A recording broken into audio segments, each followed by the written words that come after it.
Hello दोस्तों, मैं संदीप आपका स्वागत करता हूं आपके अपने YouTube चैनल TKD एजुकेशन पर। ठीक है, उम्मीद है आप सब अच्छे ही होंगे और अपनी स्टडी सब अच्छे से कर रहे होंगे, रेगुलर रिवीजन कर रहे होंगे क्लासों का और क्लासों को अच्छे से पढ़ रहे होंगे।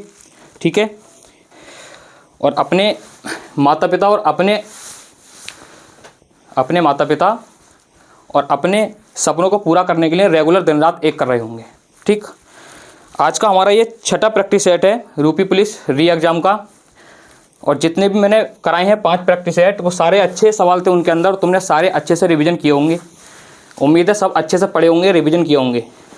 ठीक, धीरे धीरे सारे प्रैक्टिस सेट तुम लगाओगे तो तुम्हारा मैथ ऑटोमेटिक तुम अच्छे सवाल करने लगोगे। तुम्हें रेगुलर प्रैक्टिस सेट ऑफलाइन भी लगाकर देखना है कि जो हमारे सवाल हैं वो उनके अंदर सेम सवाल आ रहे हैं या नहीं आ रहे हैं। वही सवाल तुम्हें सेम मिलेंगे एग्जाम के अंदर भी, तुम्हें ऐसे ही पैटर्न मिलने वाला है जो सवाल यहाँ पर हम करा रहे हैं। ठीक है, चलो चलते हैं अपने सवाल की तरफ। जो हमारा पहला सवाल दे रखा है, इसने क्या रखा है, एक व्यक्ति 4% वार्षिक ब्याज की दर पर, ठीक है, 2 वर्ष के लिए 5,000 रुपये उधार लेता है। वह तुरंत इसे दूसरे व्यक्ति को 25/4% वार्षिक दर से 25/4% वार्षिक दर से 2 वर्ष के लिए उधार दे देता है। ठीक, इस लेन देन में उसके लाभ की गणना करें, मतलब उसको कितने रुपए का लाभ हुआ है। एक व्यक्ति ने किसी व्यक्ति से क्या करें, पैसे लिए हैं, उधार पैसे लिए हैं, और उसने तुरंत वही पैसे किसी दूसरे व्यक्ति को अपनी परसेंटेज दर को बढ़ाकर दे दिए हैं, तो उस व्यक्ति को तो लाभ होगा। अब एक चीज़ ध्यान रखनी है तुम्हें, यहाँ पर हमारा मूलधन भी सेम है, यहाँ पर हमारा वर्ष भी क्या है, सेम है। तो ब्याज जो हमें मिलेगा, जो उसको लाभ होगा, वो लाभ होगा दर के अनुसार, क्योंकि ना तो उसने समय बढ़ाया है ना ही उसने धन बढ़ाया है, उसने बढ़ाई है अपनी दर। जब दर बढ़ाई है तो उस व्यक्ति को जो लाभ होने वाला है वो लाभ होगा दर के अनुसार। जितनी दर बढ़ेगी उतना ही उसको लाभ होगा। अब देखो, ओनली दर से ही सवाल करेंगे, दर कितनी बढ़ी है और समय मतलब नहीं है। एक चीज़ ध्यान रखनी है। अब देखो, इसने क्या रखा है, 4% वार्षिक ब्याज पर 2 वर्ष के लिए 5,000 रुपये उधार लेता है। वह तुरंत इसे दूसरे व्यक्ति को 25/4%, ध्यान देगा, पहले उसकी दर कितनी थी, 4%, अब उसकी दर कितनी है, 25/4%। यही उसका लाभ है, यही उसका क्या है, लाभ है। लाभ कितना है, अरे 25/4% उसकी दर बाद में उसने दूसरे व्यक्ति को दिया, और 4% वार्षिक दर से, कितने की दर से, 4% वार्षिक दर से उसने उधार लिया था।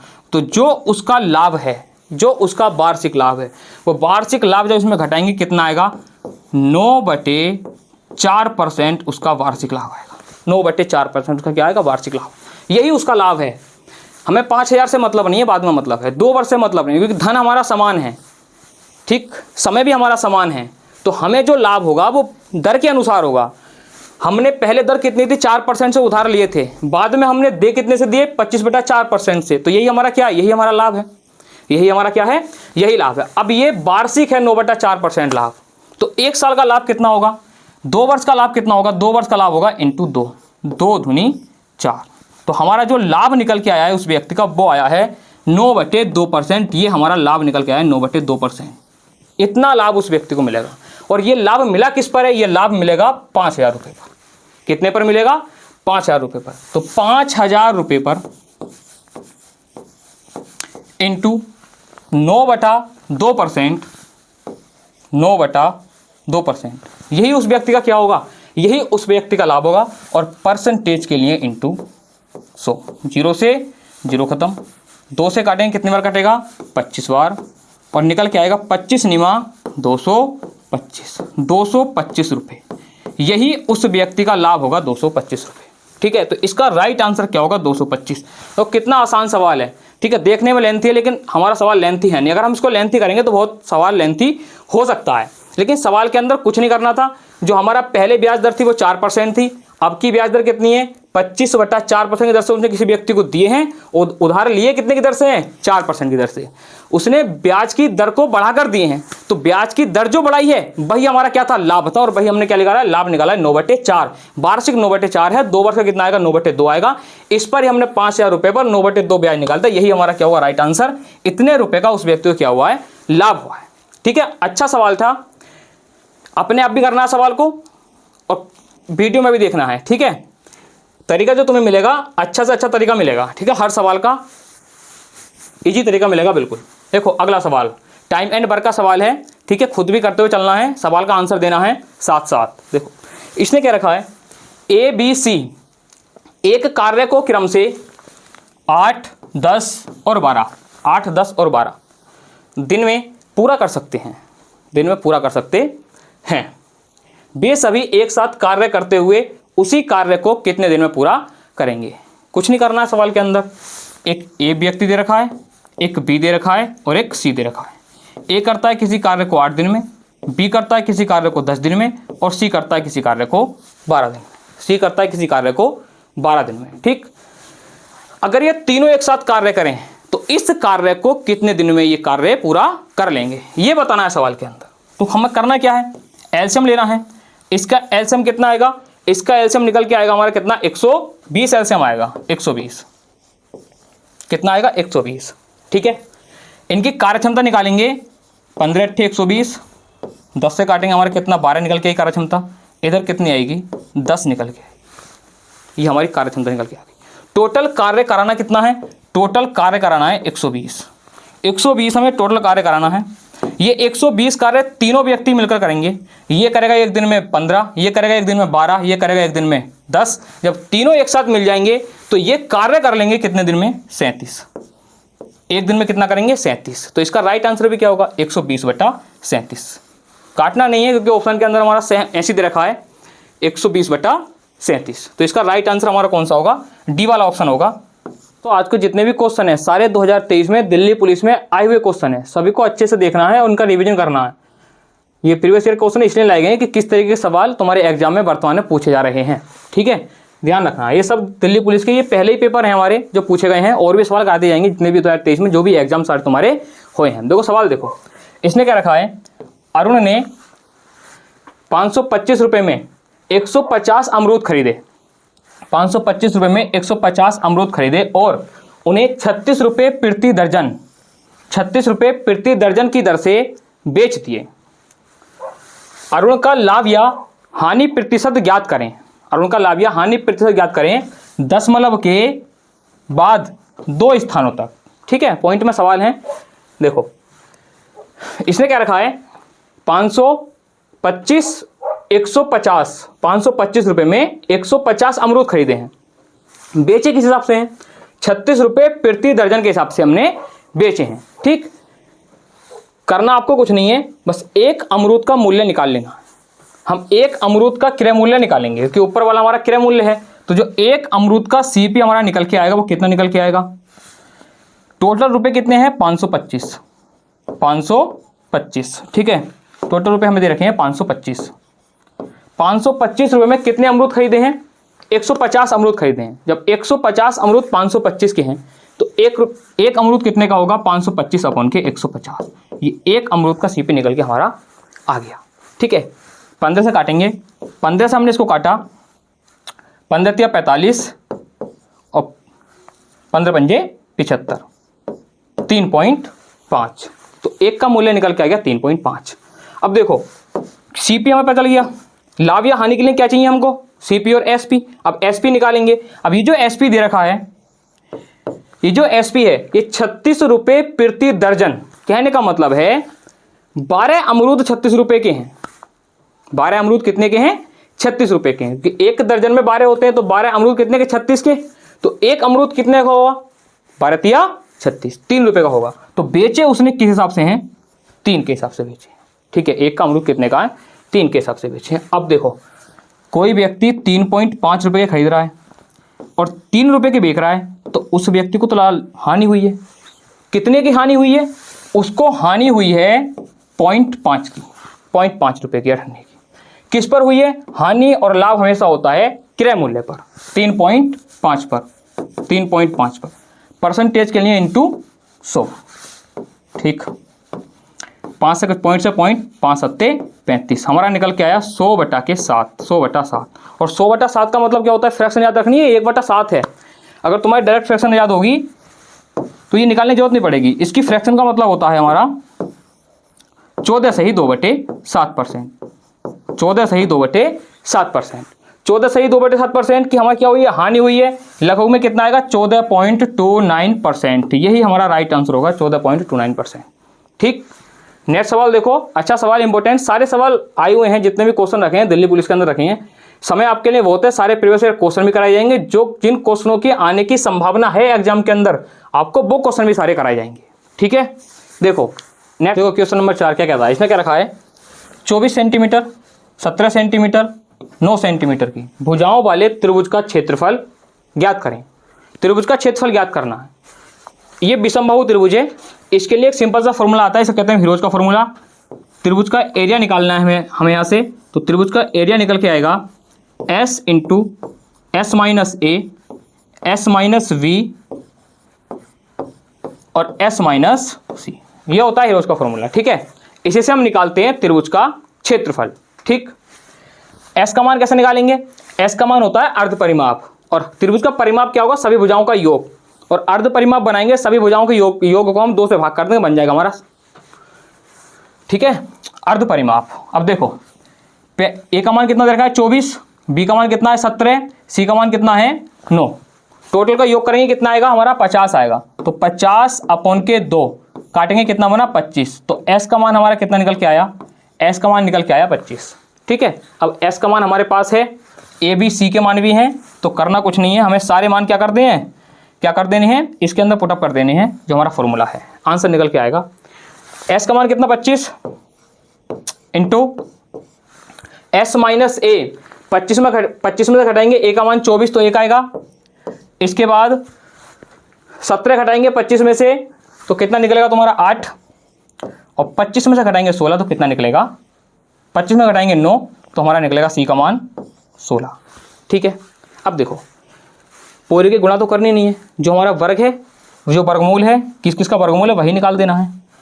ये वर्गमूल किसका है, 5 का है। किसका वर्गमूल है, 5 का, 5 बाहर आएगा यहाँ से। इसको हम तोड़ सकते हैं 4 इंटू 2, तो इस 4 में से 2 बाहर आएगा, और इस 16 में से कितना बाहर आएगा, इस 16 में से 4 बाहर आएगा। तो टोटल तुम देखोगे 4 पंजे 20 और 20 दूनी 40, 40 बाहर आ गया, 40 हमारा आया बाहर, और अंदर अंडर रूट में क्या बचा, ओनली 2 बचा, ये 2 दिखाई दे रहा है। तो इसका राइट आंसर भी क्या है, 40 अंडर रूट के 2। पूरी की गुणा नहीं करनी है, पूरी की गुणा करोगे तो समय लग जाएगा बहुत। ठीक है, सवाल ऐसे करना, सिंपल सवाल होते हैं। इसका आंसर आएगा हमारा 40 under root 2, option number C. ठीक है, सी ऑप्शन होगा। नेक्स्ट क्वेश्चन देखो, अगला क्वेश्चन, अगले क्वेश्चन ने क्या रखा है, देखो ये भी क्वेश्चन अच्छा है, ये भी पूछा गया इस बार दिल्ली पुलिस में। सारे क्वेश्चन 2023 में आए हुए हैं, रिवीजन भी करना है अच्छे से इनका। देखो इसने क्या रखा है, 0.061 into 0.061 into 0.061 plus 0.031 into 0.031 into 0.031। ठीक, एक चीज़ ध्यान रखनी है, इसमें एक फॉर्मूला बनता हुआ नजर आएगा आपको।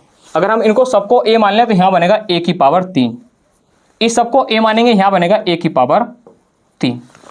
ठीक है, नीचे भी 2 बार गुणा है तो a की power 2 minus a into B plus b की पावर 2। ठीक है, फॉर्मूला खोलने का टाइम तो नहीं है, प्रैक्टिस है, लेकिन फिर भी खोल कर दिखाते हैं। देखो फॉर्मूला इसका क्या होता है, a की घात 3 और b की घात 3 का फॉर्मूला होता है a square plus B square minus A V होता है a प्लस वी। नीचे सेम फॉर्मूला दे रखा है ये वाला, A square minus A V plus V square, cut गया इससे, ये बचा क्या, ए प्लस बी बचा। क्या बचा हमारा, ए प्लस बी। तो करना कुछ नहीं, अगर तुम्हें फॉर्मूला याद है तो ओनली ए का मान और बी का मान, ए का मान और बी के मान को ऐड कर देना है। ये जो मान दे रखा है इतना, यहाँ प्लस का निशान है प्लस कर देना है, और माइनस का निशान है तो माइनस कर देना है। जब दोनों को तुम प्लस करोगे तो इसका आंसर आएगा 0.092। तो इसका राइट आंसर क्या होगा, दोनों को जोड़ दिया हमने, 2 हो गया, 6 3 9 हो गया, तो इसका राइट आंसर आएगा ए वाला ऑप्शन। ठीक है, तो सिंपल सवाल था, अगर फॉर्मूला तुम्हारा याद है तो आसानी से इस सवाल को कर सकते थे, कुछ भी नहीं था सवाल के अंदर। ठीक, प्रीवियस ईयर क्वेश्चन ऐसे ही आते हैं, देखो इससे हार्ड भी क्वेश्चन तुम्हें कराए जाएंगे, लेकिन ये सारे प्रीवियस ईयर क्वेश्चन हैं। कैसे क्वेश्चन आते हैं, नेक्स्ट क्वेश्चन है क्वेश्चन नंबर 6। क्या क्या रखा है, इसने क्या रखा है, 5वीं अभाज्य संख्या और 100 से ठीक बाद वाली अभाज्य संख्या, 100 से ठीक बाद, जो 100 के ठीक बाद में आएगी, 100 के ठीक बाद वाली अभाज्य संख्या का गुणनफल ज्ञात करें। अभाज्य संख्या भाज्य संख्या होती क्या है? अभाज्य संख्या वो होती हैं जिनके केवल 2 गुणनखंड होते हैं, और भाज्य संख्या वो होती हैं जिनके 2 से अधिक गुणनखंड होते हैं, वो हमारी कहलाती है भाज्य और अभाज्य संख्या। जैसे हमने माना 2, एक संख्या 2 है, इसके गुणनखंड 2 हैं, एक तो करती है ये 1 से और एक तो करती है 2 से। ठीक, कहने का मतलब है जो संख्या 1 से कटे और अपने आप से कटे उसके 2 गुणनखंड होंगे और वही संख्या हमारी क्या होगी? अभाज्य संख्या होगी। तो ये हमारी पहली अभाज्य संख्या है। अब कुछ बताते हैं कि एक अभाज्य संख्या है, एक ना तो अभाज्य है और ना ही भाज्य है। ठीक है, ना तो ये अभाज्य और ना ही भाज्य है, ध्यान रखना है। पूछा भी जाता है प्रथम अभाज्य संख्या क्या होगी, तो 1 नहीं लगानी है, आंसर क्या लगाना है तुम्हें? 2 लगाना है। देखो सवाल देखो, सवाल ने क्या रखा है, इसने क्या रखा है 5वीं अभाज्य संख्या। 5वीं अभाज्य संख्या पहली क्या होती है? 2, दूसरी होती है 5, तीसरी हमारी क्या होती है? 7। ठीक है, 5 होती है, 2 होती है, 5 होती है, 7 होती है, 7 के बाद हमारी क्या होती है? 11 होती है। ठीक है, तो जो 5वीं अभाज्य संख्या आएगी हमारी, वो क्या निकल के आएगी? 11 निकल के आएगी। 5वीं अभाज्य संख्या निकल के आएगी 11। ठीक है, और इसने क्या रखा है कि 100 से ठीक बाद हमारी अभाज्य संख्या निकल के आती है 101। ये भी नहीं करती है किसी से, ये अपने आप से और 1 से कटती है। 11 भी अपने आप से 1 से कटती है। इनका मल्टीपल ही तो पूछा है, इनका मल्टीपल क्या आएगा? 11 का ना 11, 11 का ना 11, क्या आएगा? 1111। तो इसका राइट आंसर क्या होगा? डी वाला ऑप्शन होगा, 1111। बस अभाज्य संख्या का तुम्हें ज्ञान है तो ये फ्री का नंबर था दिल्ली पुलिस के अंदर अब की बार। ठीक है, और बिल्कुल सिंपल क्वेश्चन था। नेक्स्ट क्वेश्चन देखो, अगला क्वेश्चन क्या क्या रखा है, देखो भाई। इसने क्या रखा है, एक दुकानदार एक वस्तु पर क्रय मूल्य से 35% अधिक मूल्य अंकित करता है। क्रय मूल्य से 35% अधिक मूल्य अंकित करता है और अंकित मूल्य पर 20% की छूट देता है। उसका लाभ प्रतिशत क्या है? लाभ परसेंट हमें बताना है, कुछ नहीं करना। हमने क्रय मूल्य कितना माना? 100 माना। उस व्यक्ति ने उस क्रय मूल्य से उस पर 35% अधिक अंकित किया, तो उसका अंकित मूल्य कितना हो गया? 135 हो गया। कितना हो गया? 135 हो गया। फिर इसने क्या रखा है, अंकित मूल्य पर 20% की छूट देता है। छूट हमेशा और बट्टा अंकित मूल्य पर दिया जाता है, लाभ और हानि क्रय मूल्य पर होती है। कितने परसेंट की छूट दी है? 20% की। कई बार बता चुका हूं कि 20% का मतलब क्या होता है? 1/5 होता है। 5 पर 1 की छूट है तो वस्तु बिकी होगी 4/5 में। कितने में बिकी होगी? 4/5 में। तो यहां से हमारा विक्रय मूल्य निकल के आएगा, 5 से काटेंगे इसको, 5 दूनी 10, 5 सत्ते 35। 27 चौक कितने होते हैं? 27 चौका होता है 108। 27 चौका 108। अब देखो पहले हमारा क्रय मूल्य कितना था? 100 था। विक्रय मूल्य कितना है? 108 है। अब विक्रय मूल्य अगर 108 है तो उस व्यक्ति को लाभ कितने का हो गया? 8 का हो गया, और 8% उसको क्या हुआ है? लाभ हुआ है। तो इसका राइट आंसर क्या होगा? 8% होगा। ऑप्शन सी इसका राइट होगा आंसर, 8%। ठीक है, इसमें के सवाल जो और जो हमारे प्रैक्टिस सेट है उनके अंदर भी हमने करा दिए हैं। ठीक है, अगला क्वेश्चन देखो 3D का क्वेश्चन है हमारा। ये फॉर्मूले का याद होना बहुत जरूरी है, एडवांस मैथ का क्वेश्चन है। ये सवाल तुम्हारे एग्जाम के अंदर आते हैं और आएंगे। इसने क्या रखा है, क्वेश्चन नंबर 8 है, एक शंकु की तिर्यक ऊंचाई, तिर्यक ऊंचाई मतलब h, तिर्यक ऊंचाई मतलब l। ठीक है, एक शंकु की तिर्यक ऊंचाई 5 सेंटीमीटर और व्यास 8 सेंटीमीटर है। शंकु का आयतन ठीक 2 दशमलव स्थान तक क्या होगा? ठीक है, ये दशमलव का नाम सुनकर घबराना नहीं है, सवाल आसान ही होते हैं। ठीक है, अब देखो इधर पहले शंकु देखो, शंकु होता कैसा है हमारा? ये शंकु होता है। ठीक, शंकु जो हमारा होता है, 1 मिनट,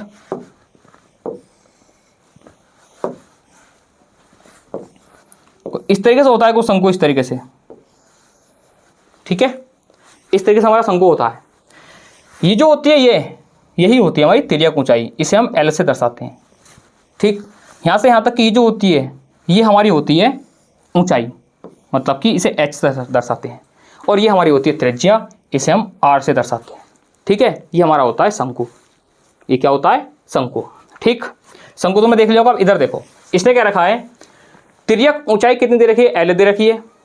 व्यास कितना दे रखा है, व्यास दे रखा है हमें 8, और व्यास की आधी हमारी क्या होती है, त्रिज्या। तो त्रिज्या कितनी होगी, त्रिज्या होगी हमारी 4 सेंटीमीटर। त्रिज्या कितनी होगी, 4 सेंटीमीटर। इसने क्या रखा है, शंकु का आयतन। अब शंकु के आयतन का फॉर्मूला याद होना चाहिए। शंकु के आयतन का फॉर्मूला क्या होता है, 1/3 पाई आर स्क्वायर एच, ये होता है शंकु का फॉर्मूला। अब शंकु के फॉर्मूले के लिए हमारे पास दो चीज दे रखी है कि आपको तिर्यक ऊंचाई दे रखी है कितनी, 5 सेंटीमीटर, आपको आर दे रखी है कितनी, 4 सेंटीमीटर। अब ऊंचाई कैसे निकालेंगे, इधर देखो त्रिभुज बन गया, ये समकोण त्रिभुज, ठीक है, समकोण त्रिभुज। इसका फॉर्मूला तुम्हें पता होगा कि तिर्यक ऊंचाई निकालते हैं, कैसे निकालते हैं। इसका फॉर्मूला हमारा होता है एल स्क्वायर बराबर H square plus R square. यहां से तुम एच का मान निकालोगे, ठीक। एल का मान कितना है, 5, 5 पंजे 25, ऊंचाई हमें ज्ञात करनी है, प्लस आर का मान कितना दे रखा है, आर का मान दे रखा है हमारा 4, 4 चौक 16। जब इस 16 को इधर लेके आएंगे माइनस में आएगा, कितना बचेगा, 9 बचेगा, ठीक है, 9। और एच स्क्वायर दे रखा है, तो एच का मान कितना आएगा निकल के, एच का मान निकल के आएगा 3। तो हमारा एच का मान निकल के आ गया 3, ठीक है। एच का मान कितना निकल के आएगा, 3 निकल के आएगा। एच स्क्वायर बराबर हमारा 9 निकल के आएगा, और 9 किसका वर्गमूल होता है, 3 का होता है। तो एच बराबर कितना आ गया, 3 आ गया।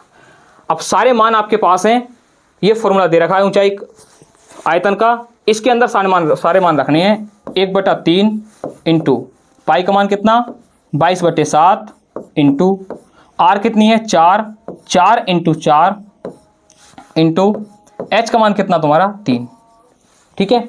3 से 3 क्या हुआ, 3 से 3 कट जाएगा, देखो इधर 4 चौक 16, 16 दूनी 32, 16 दूनी 32, और 3 कितना हो गया हमारा 35, कितना निकल के आया 352/7।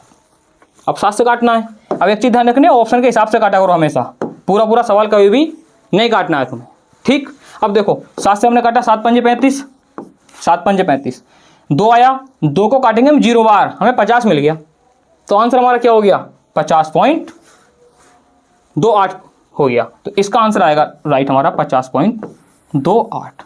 क्या आएगा इसका राइट आंसर, 50.28, ठीक है। इतना बस ओनली समझाया है, सवाल इतना ही है, ठीक है।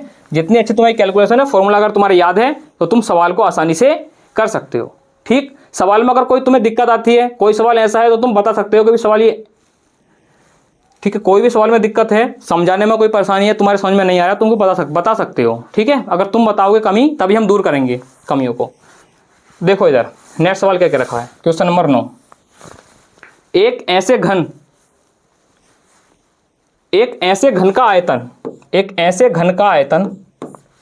का आयतन ज्ञात करें जिसका पृष्ठीय क्षेत्रफल 54 है। तुम्हें क्षेत्रफल दे रखा है और इसके घन का आयतन ज्ञात करना। क्षेत्रफल क्या है, क्षेत्रफल दे रखा है 54। अब फॉर्मूला याद होना चाहिए, पृष्ठीय क्षेत्रफल होता है घन का कितना, 6a स्क्वायर, 6a स्क्वायर, ये होता है पृष्ठीय क्षेत्रफल। और ये किसके बराबर है, ये है आपका 54 के बराबर, ठीक है।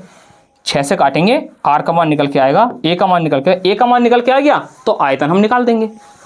6 × 54, 9 बार, ए स्क्वायर बराबर 9 है, अभी निकाला है, तो ए का मान कितना आ गया, 3 आ गया। और आयतन का फॉर्मूला क्या होता है, 1/3, तो 1/3 बराबर 3/3, 3 × 9 = 27। इसका राइट आंसर हमारा क्या होगा, 27, ठीक है, ऑप्शन डी। अच्छा क्वेश्चन था, चले एडवांस का क्वेश्चन था। ऐसे क्वेश्चन आते हैं, हार्ड बहुत होते हैं एडवांस सवाल, लेकिन तुम्हारे एग्जाम में आसानी सवाल पूछे जाएंगे। जो तुम्हारे फॉर्मूला याद हो, संख्याएं तुम्हें दे रखी होंगी, तुम्हें उसके अंदर सारे मान रखने हैं और आंसर निकल के आएगा, ठीक है। ये देखो, ये भी हल्का सवाल है। इसने क्या रखा है, क्वेश्चन नंबर 10, 1500 रुपये की राशि पर 3 वर्ष के लिए 5% वार्षिक दर से साधारण ब्याज क्या होगा। तुम्हें साधारण ब्याज बताना है 5% की वार्षिक दर से। रुपए कितने दे रखे हैं, 1500, 1500 रुपये पर कितने वर्ष के लिए, 3 वर्ष के लिए, ठीक है। 5% की दर से 1% का मान कितना दे रखा है, 5 दे रखा है। 1% का मान दे रखा है तुम्हें, वही एक वर्ष का ब्याज कितना है 5% है, 3 वर्ष का कितना होगा 3 पंजे 15%। तो कुछ नहीं करना है, बस ओनली 15% निकाल देना है इसका। जब 15% निकालोगे तो 2 जीरो से 2 जीरो, 15 पंद्रियम 225। तो इसका राइट आंसर हमारा क्या आएगा 225। आसान सवाल था, ठीक है। इसका राइट आंसर होगा 225, ऑप्शन बी। ठीक, बस तुम्हें एक चीज़ ध्यान रखनी है, फॉर्मूले का कोई मतलब नहीं होता, फॉर्मूला ऐसे ही बनता है। अब हमें कुछ नहीं करना है, जो भी साधारण ब्याज के सवाल होते हैं पता है कि हमारी जो दर होती है वार्षिक होती है हमेशा। अगर उसमें नहीं कह रखा है तो वार्षिक होगी। तो हमें पता है कि 1 वर्ष में हमें कितना ब्याज मिला है 5% का मिला है, तो 3 वर्ष में कितना मिलेगा 15% का, तो 15% निकाल देंगे भाई, हमारा क्या होगा ब्याज होगा। तो इसका आंसर कितना आ गया 15 पंद्रह 225। बिना पेन उठाए बिना सोचे समझे लगा सकते हो इसका आंसर तुम आराम के साथ, आसानी के साथ। इस सवाल को देखो, ये सवाल आता है एग्जाम के अंदर, पुलिस के अंदर भी आया है, दिल्ली पुलिस के अंदर भी आया है, ठीक है। 2023 में दिल्ली पुलिस में और 2024 में पुलिस के अंदर भी आ चुका है। अब देखो इधर, इसने कर रखा है एक कक्षा में 50 छात्र हैं। कितने छात्र हैं 50 छात्र हैं। 20 छात्रों के औसत अंक 70 हैं, 20 के औसत अंक दे रखे हैं 70 हैं। शेष 30 छात्रों के औसत अंक 80 हैं। पूरी कक्षा के औसत अंक कितने हैं। एक चीज ध्यान रखनी है, एक हमें दे रखे हैं क्या, वो दे रखे हैं, एक हमें दे रखे हैं, हाँ छात्र दे रखे हैं टोटल, गर्ल्स हैं वो नहीं पता, टोटल छात्र दे रखे हैं। अब छात्रों की संख्या क्या है, 20 छात्रों का औसत दे रखा है और कितने का 30 छात्रों का औसत दे रखा है। जो छात्र हैं उनका अनुपात निकाल लो, सवाल में कैलकुलेशन कम हो जाएगी अनुपात निकाल लोगे तो 0 से 0 तुम काटोगे तो इसका अनुपात निकल के आएगा, इसका अनुपात निकल के आएगा 2:3। कितना निकल के आएगा, छात्रों का अनुपात 2:3, ठीक है। अब देखो इसका दे रखा है कि ये जो हमारे 20 छात्र हैं इसको हमने क्या करा 0 0 काटा, अनुपात बना लिया, तो इसका औसत तुम्हें दे रखा है, कितना दे रखा है 70, ठीक है। इनका औसत तुम्हें दे रखा है 30 वालों का कितना 80, और टोटल मतलब इन पांचों का औसत हमसे पूछ रखा है, ठीक है। पांचों का औसत हमसे पूछ रखा है। अब एक चीज़ ध्यान रखनी है, हमें पहले निकालेंगे कुल संख्या, और हमारा औसत बराबर क्या होता है कुल संख्याओं का योग अपॉन के कुल संख्याओं से भाग, कितनी संख्याएं हमारे पास हैं। अब योग कैसे निकालेंगे, औसत कितना है 2 का 70, योग कितना होगा 140, 70 दूनी 140, तो योग हमारा निकल के आया 140। कितना निकल के आएगा 140 प्लस टोटल योग बताना है, जोड़ना पड़ेगा। 3 है 80 औसत है, टोटल योग कितना आएगा 8 × 24 240, टोटल योग निकल के आएगा 240। और टोटल विद्यार्थी कितने हैं 5 हैं। 50 नहीं रख देना है, 50 क्यों नहीं रखना है, क्योंकि हमने उसका अनुपात निकाल दिया, तो अनुपात 3, ठीक है, कैलकुलेशन कम करने के लिए। अब देखो कैलकुलेशन करनी है, यही हमारा राइट आंसर होगा। यहाँ से निकालेंगे 380, 380 अपॉन के 5, जब तुम इसको 5 से काटोगे निकल के आएगा हमारा कितना 5 7 35 और 5 6 30। इन सब का औसत कितना होगा टोटल 76 होगा। तो इसका राइट आंसर हमारा क्या होगा 76 हमारा राइट आंसर होगा, ठीक है दोस्तों। नेक्स्ट सवाल देखो, नेक्स्ट सवाल ने क्या क्या रखा है, ठीक है। उम्मीद करता हूँ आपको सारे सवाल अच्छे से समझ में आ रहे होंगे, ठीक। कोई भी परेशानी है वीडियो के अंदर, आवाज़ की दिक्कत है, कोई भी दिक्कत है तुम कमेंट करके बता सकते हो, ठीक है। कोई भी समस्या है।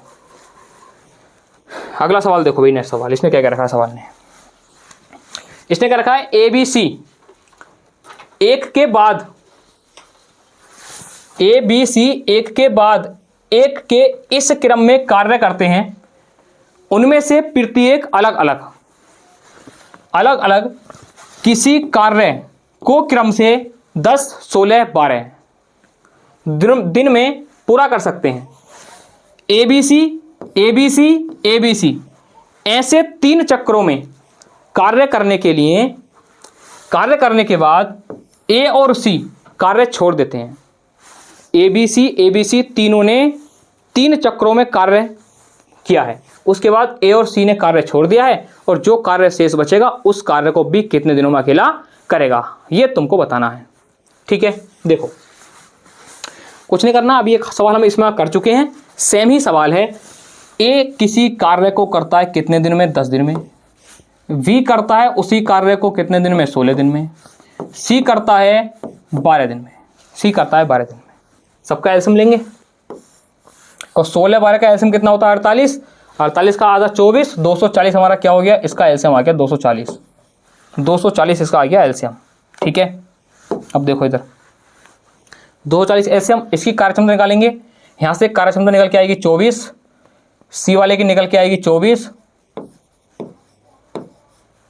बी की निकल के आएगी 16 से काटेंगे कितने बार कटेगा, 15 बार, 12 से काटेंगे 12 दूनी 24, 20 बार।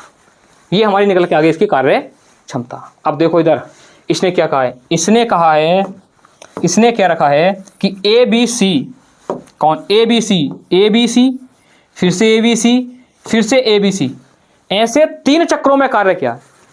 पहले दिन भी 3 हुआ ए बी सी, दूसरे दिन भी 3 हुआ ए बी सी, और तीसरे दिन भी 3 हुआ ए बी सी। 3 चक्रों में कार्य कर लिया इन्होंने, और उसके बाद ए और सी ने कार्य छोड़ दिया।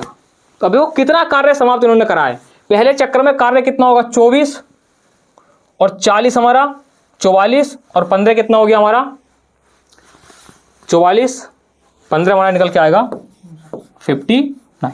इतना कार्य इन्होंने किया है, लेकिन ऐसे ऐसे कितने चक्कर लगाए इन्होंने, 3 चक्कर लगाए।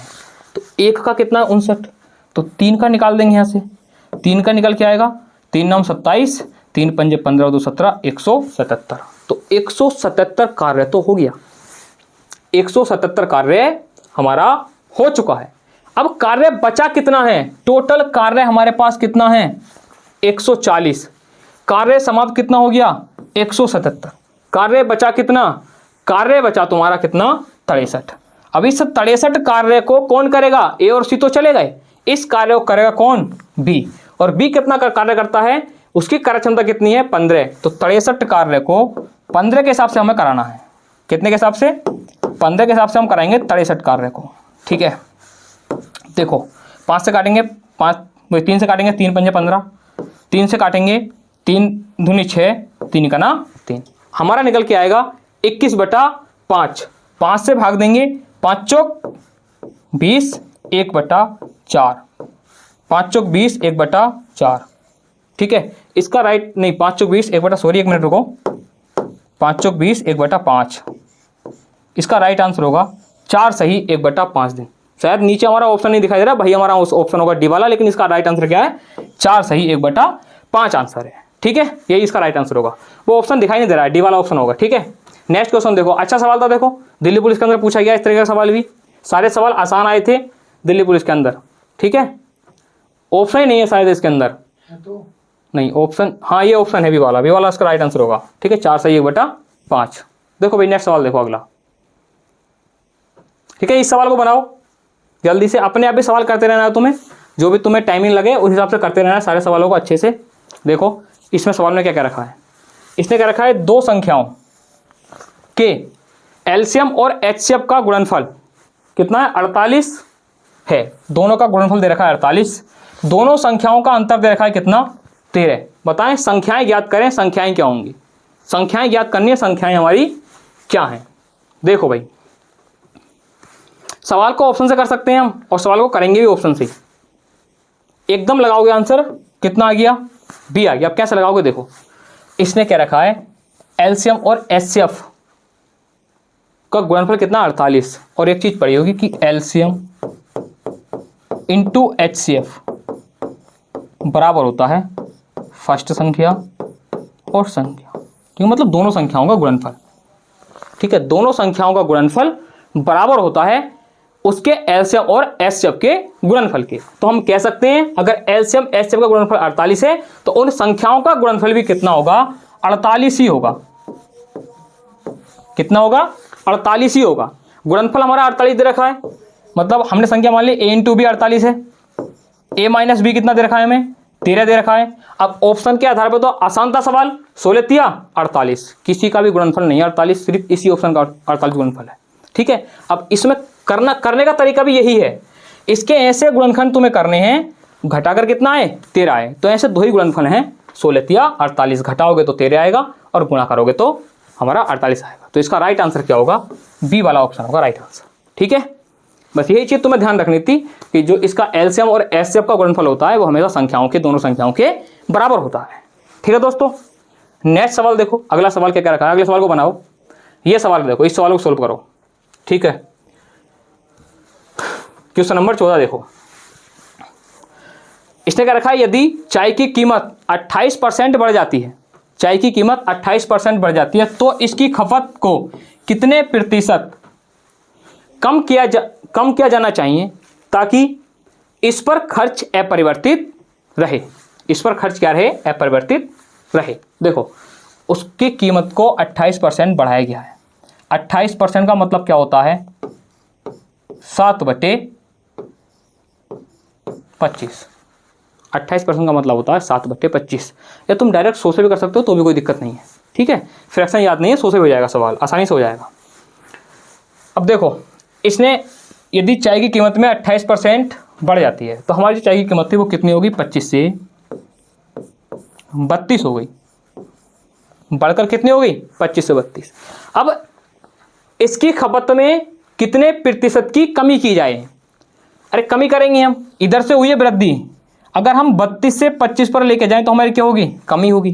तो यही कमी हमसे पूछी है बस, और कुछ नहीं पूछे। जब खपत में कमी पूछेगा तो तुम्हें इधर से कमी कर देनी है। अब देखो कितने की कमी यहाँ से हुई है, हमारे पास कमी हुई है कितने की, 7 की कमी हुई है, ठीक है। 7 की, 12 में से 7 5 12, कितने की कमी हुई, 7 की। 7 की कमी किस पर हुई है, 32 पर हुई है, 32 पर, ठीक है, इंटू परसेंटेज के लिए गुणा 100, ठीक है। 4 से इसको काट लेंगे, 4 अट्ठे 32, 4 से कटे कितने बार, 25 बार, ठीक है। 25 सत्ते कितने होते हैं, 175, 175 बटा के 8। आंसर लगभग में है, पहले क्या रखा है, निकटतम पूर्णांक होगा, यहाँ पर पूर्णांक तक सही, मतलब निकटतम बताना है, निकटतम आंसर क्या होगा। अब देखो निकटतम आंसर तुम्हें बताना है, लगभग में काटना है हमें, तो 8 दूनी 16, 2 से सारे ऑप्शन है, 8 दूनी 16, 1 बचा 15 हो गया, लगभग 16 ही मान लो इसको भी, लगभग 16 ही है, लगभग आंसर हो जाए तो 8 दूनी 16। तो इसका राइट आंसर क्या होगा, लगभग में 22%, 21 पॉइंट कुछ आएगा, 21.9 के लपेट में, तो इसका राइट आंसर क्या आएगा, 22%। तो इसका हमारा आंसर क्या होगा, 22% राइट होगा, ठीक है। राइट आंसर होगा हमारा 22%। लगभग में पूछा था, मैं लगभग में आंसर बताना था, ठीक। नेक्स्ट क्वेश्चन देखो, अगला सवाल करो, ये अगला सवाल दे रखा है क्वेश्चन नंबर 15, आसान सवाल है। देखो एक ही पेपर के अंदर हम 15 सवाल पूछे हैं, इसमें 15 सवाल होते हैं, एक प्रैक्टिस में दिल्ली में कितने सवाल आए हैं, 15 क्वेश्चन आए हैं। 15 क्वेश्चन में से अभाज्य संख्याओं पर आधारित 2 सवाल आ गए, फिर से आ गया एक सवाल, ठीक है, अभाज्य संख्या पर। और जेल वार्डर के अंदर भी तुम्हारा पूछा गया था, पिछली बार जो पेपर हुआ था उसके अंदर भी एक अभाज्य संख्याओं पर। तो अभाज्य संख्याओं का पता होना बहुत जरूरी है। तो कितना अच्छा सवाल है, इसने क्या रखा है, क्वेश्चन नंबर 15, यदि k comma k square plus K 3 और k की घात 3 प्लस 5 अभाज्य संख्याएं हैं तो k का मान क्या होगा।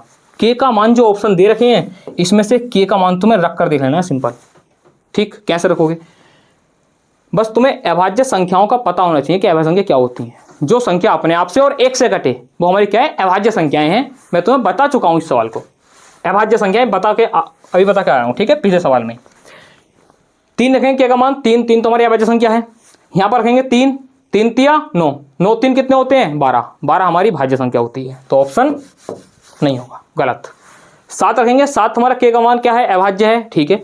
फिर 7 सत्ते 49, 49 में 3 जोड़े कितना हो गया, 52, 52 2 से कटेगा, ये भी हमारी अभाज्य संख्या नहीं है, नहीं बनना इससे भी। अब यहाँ पर दो, k का मान कितना है, k का मान रखा हमने कितना, 2, फिर k का मान रखेंगे यहाँ पर 2, 2 दूनी 4, 4 3 7, 7 हमारी क्या संख्या होती है, अभाज्य संख्या होती है, ठीक है। इसके बाद k का मान रखेंगे हम कितना, 2, 2 दूनी 4 दूनी 8, 8 5 कितना हो गया, 13, 13 हमारी क्या होती है, अभाज्य संख्या होती है। इसका मतलब इसका राइट आंसर क्या होगा, 2 होगा। कुछ नहीं करना था, ऑप्शन उठाने थे और k के स्थान पर रखने थे, बस यही सवाल करना था और कुछ नहीं था। k की जगह हमने कितना रखा, 2 रखा, यहाँ पर रखा 2 दूनी 4 प्लस 1 कितना बन गया, प्लस 3 7 बन गया, 2 दूनी 4 दूनी 8, 8 5 कितना बन गया, 13, और यही पूरा जोड़ा अभाज्य संख्याओं का जोड़ा है। तो इसका राइट आंसर हमारा क्या होगा, 2 होगा। तो k का मान क्या है, 2 है, यहाँ पर k का ही मान तुमसे पूछा था। नेक्स्ट क्वेश्चन देखो, आसान क्वेश्चन है, कोई भी समय लेने वाले क्वेश्चन एक भी नहीं है इनके अंदर, कुछ ही सवाल पॉइंटों में है, वो भी आसान कैलकुलेशन है जो सवाल हमारे दिल्ली पुलिस के अंदर पूछे गए हैं। देखो अब इसने क्या रखा है, क्वेश्चन नंबर 16, यदि राम के धन का 45% सोहन के धन के 50% में जोड़ा जाता है तो कुल राशि सोहन के धन का 86% हो जाएगी। तो सोहन के पास राम के धन का कितना प्रतिशत था? सोहन के पास राम के धन का कितना प्रतिशत था? देखो सवाल करना कैसे, राम का धन कितना परसेंट? 45%। सोहन के 50% में जोड़ा जाता है, तो सोहन के धन का 50% जोड़ दो। सोहन के धन का 50% के अंदर जोड़ दिया। फिर ये जो कुल राशि है, ये सोहन के धन का 86% बन जाती है। ये कुल राशि सोहन के धन का 86% बन जाती है। ये बराबर है सोहन के धन के 86% के। देखो परसेंटेज से कोई मतलब नहीं है, परसेंटेज से कट जाएगा, यहाँ से कॉमन लेंगे, परसेंटेज हमारा कट जाएगा उधर से सारा, तो उससे कोई मतलब नहीं है। ये जो सोहन की राशि है इसको इधर ले जाओ, प्लस में माइनस में घट जाएगा, ठीक है। ये जो घटेगा यहाँ से बचेगा हमारा कितना, यहाँ से 45R बचेगा, 45R बराबर, जब इसको घटाओगे 50 घटाओगे तो यहाँ से कितना बचेगा 36, तो 36S।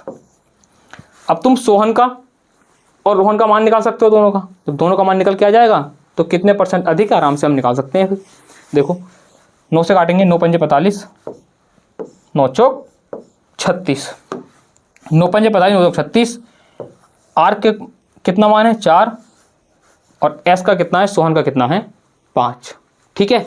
अब इसने क्या रखा है, सोहन के पास राम के धन का कितना प्रतिशत है। अब एक चीज तुम्हें ध्यान रखनी है, जिस व्यक्ति के पीछे के का की लगेगा वो हमेशा नीचे आएगा। इसमें कंफ्यूज नहीं होना है कि हमें किसे नीचे लेना है, और तुलना किससे की गई है, सोहन के पास राम के धन का, राम से तुलना की गई है, तो राम का मान कहाँ रखना है, तो नीचे रखना है। और राम कितना है, राम के दे रखे हैं 4 परसेंटेज निकालने के लिए, श्याम के कितने हैं 5, और परसेंटेज के लिए इंटू 100, 4 से काटेंगे कितना काटेगा 25 बार, और 25 पंजे 125, तो इसका आंसर क्या निकल के आएगा, राइट 125%। इसका राइट आंसर क्या आएगा 125%, ठीक है। इसी तरीके से सवाल तुम्हें करना था, और इस सवाल के सोहन के और राम का मान निकालना था, बस फिर हमें निकाल देना था जो हमसे पूछा है, ठीक है। इसमें यह भी पूछ सकता है कि राम का धन सोहन के धन से कितना परसेंट कम है, या कितना परसेंट किसका धन किससे अधिक है, कुछ भी पूछ सकता है सवाल के अंदर, ठीक है। अब नेक्स्ट सवाल देखो, इस सवाल को करो भाई, क्वेश्चन नंबर 17, ठीक है। एक सवाल इसने क्या रखा है, एक महिला को एक निश्चित दूरी तय करने में लगने वाले समय का 80% कम करने के लिए, उसने समय को 80% क्या कर दिया, कम कर दिया। कम करने के लिए अपनी कार की चाल में कितनी प्रतिशत की वृद्धि करनी होगी। देखो निश्चित दूरी क्या रखा है, इस चीज को ध्यान दो, दूरी हमारी कैसी है, दूरी निश्चित है, और जब दूरी अगर निश्चित है, दूरी निश्चित होने पर समय का उल्टा चाल होता है और चाल का उल्टा समय होता है, ठीक है। चाल बढ़ेगी समय घटेगा, समय घटेगा चाल बढ़ेगी, ठीक है। अगर दूरी हमारी निश्चित है तब देखो सोच से कर लो, फ्रैक्शन की कोई जरूरत नहीं है, सवाल आसान है। अगर हमने माना पहले हम समय 100 का लेते थे, तो अब हमने इसको 80 कम कर दिया, तो अब हम समय लेंगे कितने का, 20 का। मैंने बताया दूरी हमारी निश्चित है, दूरी समान है, तो जब निश्चित दूरी होती है तो समय का उल्टा क्या होता है, चाल होता है। तो चाल हमारी क्या हो जाएगी, चाल हमारी हो जाएगी 20 और 100, उल्टी हो गई, ठीक है। चाल हमारी क्या हो जाएगी 20 और 100। अब इसने क्या पूछ रखा है, इसने पूछ रखा है कि चाल में कितने प्रतिशत की वृद्धि होगी। बताओ कितने परसेंट की वृद्धि हुई चाल में, 80%, 80 की वृद्धि हुई है। किस पर हुई है, 20 पर हुई है, परसेंटेज के लिए इंटू 100, 20 चौक 80, 4 का ना 4, तो कितने परसेंट की वृद्धि हुई, 400% की वृद्धि हुई। कितने परसेंट की वृद्धि हुई है, 400% की। तो इसका राइट आंसर होगा हमारा 400, ऑप्शन बी। आसान सवाल था, कितना अच्छा सवाल पूछा गया देखो एग्जाम के अंदर, ठीक है। अगला सवाल देखो क्वेश्चन नंबर 18 को, फिर से एक सवाल आया तुम्हारा भाज्य अभाज्य पर, ठीक है। ध्यान रखना सवाल भाज्य और अभाज्य संख्याओं के पूछे जा रहे हैं, ठीक है। फिर से सवाल है और ये सब आए हुए सवाल हैं। इसने क्या रखा है, 51 और 78 के बीच सभी अभाज्य संख्याओं के गुणनफल का इकाई अंक क्या होगा। इस सवाल को करने के लिए पता होना चाहिए कि अभाज्य संख्या क्या होती हैं। उसके बाद 51 से लेकर 78 तक की बीच की सभी संख्या तुम्हें पता होना चाहिए, सभी संख्याएं लिखी जाएंगी। उसी के बाद तुम इकाई अंक ज्ञात कर पाओगे। इकाई अंक क्या होता है, संख्या के सबसे लास्ट वाला अंक जो होता है उसे हम कहते हैं इकाई का अंक। ठीक है, ऐसा हमने कोई संख्या लिखी 2 4 5, तो ये जो है 5, इसको हम कहते हैं इकाई का अंक। ठीक है, अब ये क्वेश्चन इसको चाहे इकाई का अंक मान लो या अभाज्य संख्या का मान लो। ठीक है, सरलीकरण का हमारा सवाल है। इकाई का अंक एक पूरा चैप्टर होता है मैथ के अंदर तुम्हारा, वहां से सवाल बनते ही बनते हैं, परीक्षा के अंदर आते आते हैं। ठीक है, अब ये इकाई के अंक का सवाल है, लेकिन हमें सारी संख्याओं का पता होना चाहिए। इसका कोई फॉर्मूला नहीं है, कोई ट्रिक नहीं है, तुम्हें सारी संख्याएं निकालनी पड़ेंगी और लास्ट का इकाई अंक गुणा करके देखना पड़ेगा। ठीक है, अब 51 और 78 के बीच की सभी अभाज्य संख्याएं हम लिख लेते हैं। ठीक, देखो 51 52 करता है, 53 नहीं करता, तो एक संख्या होगी 53, 54 करता, 55 56 हमारी होगी 57, 7 5 12 ये भी करता है, किससे करता है 3 से, 57 आएगी हमारी 59 इंटू 59 के बाद हमारी अगली संख्या होगी 61, 62 63 64 भी करता है, 65 भी, 66 भी, 67 नहीं करता, 68 भी करता है, 69 70 71 नहीं करता, 72 भी करता है और 73 नहीं करता। अब 74 75 76 77 सारे करते हैं। तो 51 से लेके 78 तक के बीच की जो अभाज्य संख्याएं हैं वो कितनी हैं, ये निकल के आई हैं। एक 53 है, एक 59 है, 61 है, 67 है, 71 है और 73 है। अब इनका गुणा करनी है, गुणा करने के बाद इनका हमें इकाई अंक बताना है। वही हमारा क्या होगा, राइट आंसर होगा। ठीक है, अब देखो 9 तिया 27, तुम्हें ओनली इकाई के अंक से मतलब है, पूरे 27 लिखने से कोई मतलब नहीं है, ओनली इकाई का अंक 7 आ गया। यहां से करेंगे हम 7 का ना 7, 1 तिया 3, फिर से गुणा करो 7 तिया 21, 21 का मतलब 1 से मतलब है 1 से। ठीक है, और 7 का नाम 7, तो इकाई अंक कितना आएगा 7 आएगा। तो इसका राइट आंसर होगा सी, ऑप्शन सी 7। ध्यान रखना है, करा कैसे है क्वेश्चन, 9 तिया 27, 27 में इकाई अंक कौन सा होगा 7, दहाई का अंक 2, इकाई का अंक लेना है ओनली, इकाई दहाई। ठीक है, तो 7 तिया 9 तिया 27 का 7 लिया, लास्ट की संख्या लेनी है, 7 का ना 7, कोई लास्ट कोई शुरू नहीं है 7 का, तो 7 ही आ जाएगा।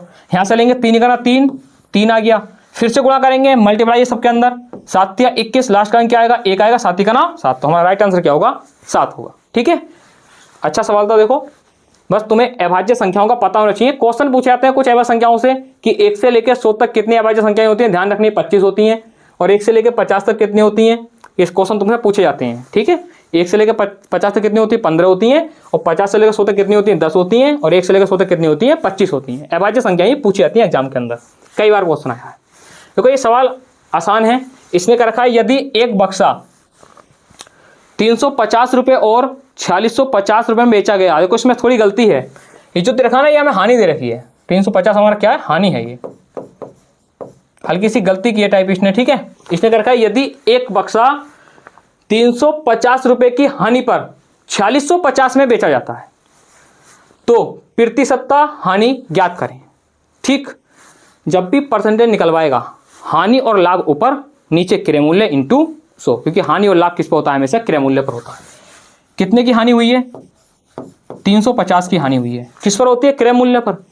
अब यहां से क्रय मूल्य ये विक्रय मूल्य है, हमको क्या हुई है हानि हुई है, तो जब हानि होती है तो क्रय मूल्य क्या होता है अधिक होता है। अब कितना क्रय मूल्य अधिक है 350 क्रय मूल्य अधिक होगा, तो टोटल हमें दे रखा है 4650, और क्रय मूल्य निकालेंगे तो क्रय मूल्य बराबर होगा विक्रय मूल्य प्लस के हानि, ये हमारा होगा क्रय मूल्य। ठीक है, तो दोनों को जोड़ोगे 0 5 5 10 6 3 9, हमारा कितना आ गया 5000 निकल के आ गया। परसेंटेज के लिए इंटू 100, 0 से 0 तीनों 0 खत्म, 5 सत्ते 35, तो इसका राइट आंसर होगा 7%। इसका राइट आंसर क्या होगा 7% होगा। ठीक है, ये प्रीवियस ईयर क्वेश्चन है, तुम्हें देखकर पता चल रहा होगा, डरना नहीं है सवालों से, कितने आसान सवाल परीक्षा के अंदर आते हैं। ठीक है, हर एक एग्जाम में सवाल आसान ही आते हैं, लेकिन तुम्हें तैयारी आसान की नहीं करनी है, मीडियम लेवल लेकर चलना है। अगला क्वेश्चन हमारा लास्ट क्वेश्चन है, निम्न में से कौन सा सह अभाज्य संख्याओं का युग्म है। ये क्वेश्चन होते आसान है, अगर इनकी परिभाषा तुमको याद है तब ये आसान होते हैं, अगर परिभाषा याद नहीं है तब ये क्वेश्चन आसान नहीं होते हैं। अब देखो बिल्कुल आसान क्वेश्चन है, सह अभाज्य जोड़े क्या होते हैं ध्यान रखना है। मैंने तुम्हें भाज्य संख्या भी इसके अंदर बता दी, अभाज्य संख्या भी बता दी, और एक सहभाज्य और बचा है, इसको और देख लो। इस संख्या के अंदर बहुत सी चीज़ें तुम्हारी कंप्लीट हो गई। ठीक, इसने क्या रखा है, निम्न में से कौन सा सह अभाज्य जोड़ा है। बस सह अभाज्य जोड़ा कौन सा होता है, सह अभाज्य जोड़ा उसे कहते हैं जिस संख्या के अंदर कोई भी कॉमन नहीं होता है। ठीक है, क्या कहते हैं, जिन संख्याओं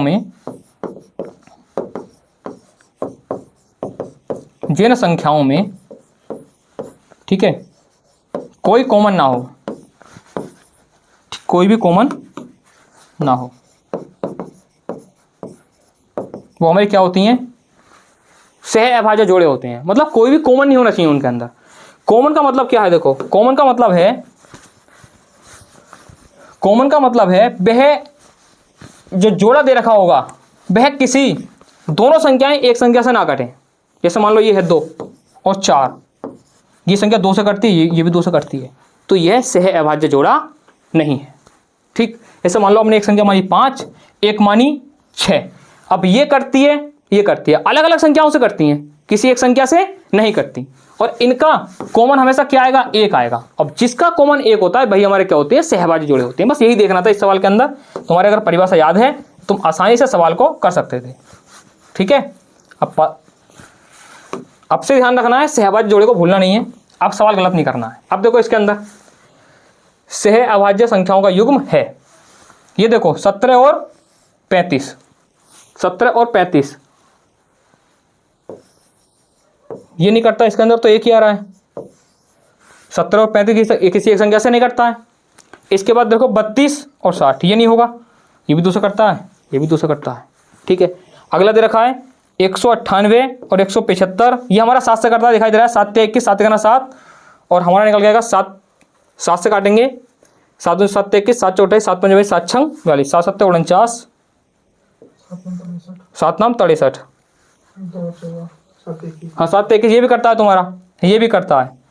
कोई इसमें भी कोई ना कोई मिस्टेक है सवाल के अंदर, यहाँ पर एक नहीं होगा। इसके 2 आंसर निकल के आ रहे हैं, एक तो तुम्हारा ये भी नहीं कटेगा और एक ये भी नहीं कटेगा। इन दोनों के अंदर इसके अंदर भी एक ही में से निकल के आएगा। तो इसका आंसर ये भी सही है, इसका आंसर ये भी सही है। इसके अंदर टाइपिस्ट ने थोड़ी गलती की है, शायद यहाँ पर एक नहीं होगा, तो यहाँ पर जोड़ा निकल के आएगा 7,35 का।